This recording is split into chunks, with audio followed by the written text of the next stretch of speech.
Last night was a bit crazy and all of us are kind of going a bit slow this morning, but we've got an hour and a half to sort of let it go and relax a bit because we are going out to a town in Chiba Prefecture to pick up half a dozen cars. We are about to rent some of the coolest cars that ever came out of Japan. We've got a few RX7s, including a special edition that I'll be driving. We've got a few GTRs, including an R34 GTR, and a couple of other cool things that'll be great to see.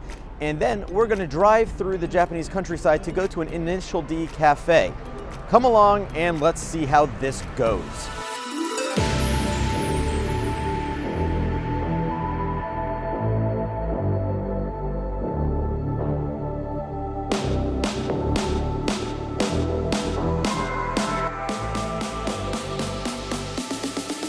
We are walking through a neighborhood which is pretty tightly wound. This place obviously isn't in a main area. We had to come all the way out here because it's the only place we could find that had enough cars for everybody. We're getting 6 different cars and we can't really find that within Tokyo itself. So we came all the way out here. It took 3 trains in about an hour and a half to get this far.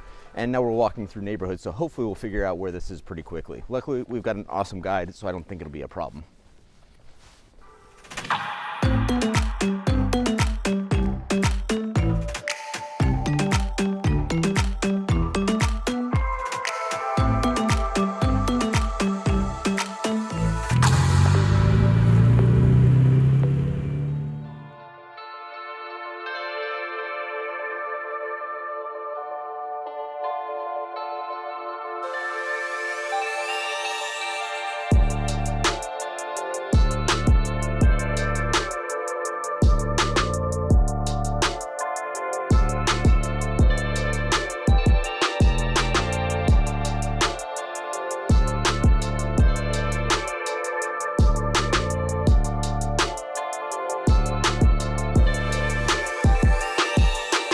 Made it here and holy crap, this is like a candy store for us. We've immediately got in here and started pulling out cameras and cell phones to take pictures and videos, and I think the guys inside might be a little bit nervous when our crowd showed up, but obviously all of us are car guys and we're here to appreciate these things and have some fun.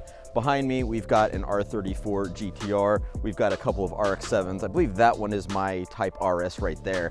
And then we've got more cars that reach down this way and even more behind Evan. It is going to be an awesome drive today.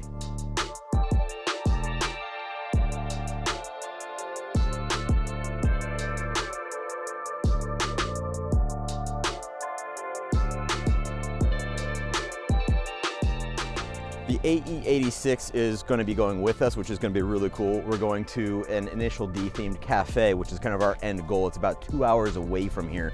That's going with us. The Gallardo, I can't remember was taken or not. We've also got a Supra and a couple more RX7s. It's pretty neat to see that these are the cars that are available, especially over here, because a lot of them are actually modified. If you look at the white R34 that's going to be going with us, it's got a front mount intercooler and endless brakes on it. There's a WRX over there with some STI parts, but I'm pretty sure it's a WRX and not an STI because of the brakes that are on it. My Type RS looks to be unmodified, but I'm not going to know until I actually get behind the wheel because I think a lot of the modifications on these cars are actually kind of hidden or a bit more subtle. But as you can see, there's a huge range of types of vehicles, which I'm kind of surprised about given that we're in sort of a small town in the backwater areas of Japan. This is my RX7 Type RS that I'll have today. I used to have one of these, except not quite to this spec. I had a 93, which was one of the last ones they brought into the United States before they stopped selling them there. They kept making the RX7 for quite a while after that, into I believe it was 2002 that they stopped making them. At one point, they got bigger turbos and more power. So the 255 horsepower RX7 that I had is now 280 in this one. But as some of you know, that number may not actually be accurate. There was a gentleman's agreement in Japan for a while where no manufacturer would make a vehicle with over 280 horsepower. But as has been proven time and time again, that wasn't necessarily the case. Many of the cars that we're going to be taking today had more than that from the factory, but they were listed at only 280 horsepower when they were advertised. As you can see with this Supra, these cars are right-hand drive. My last time driving one of these cars, a right-hand drive car, was in England with the supercharged GMR V8 Vantage. That was a bit hairy of a situation for me, but I started getting used to it after a while. I'm gonna have to put that to the test today because to get out of this parking lot, we have to go through some narrow, tight corners in this Japanese neighborhood. It's gonna be a fun adventure. let's get in the cars and get going.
We're here at Dee's Garage up in the foothills of the mountains in Japan.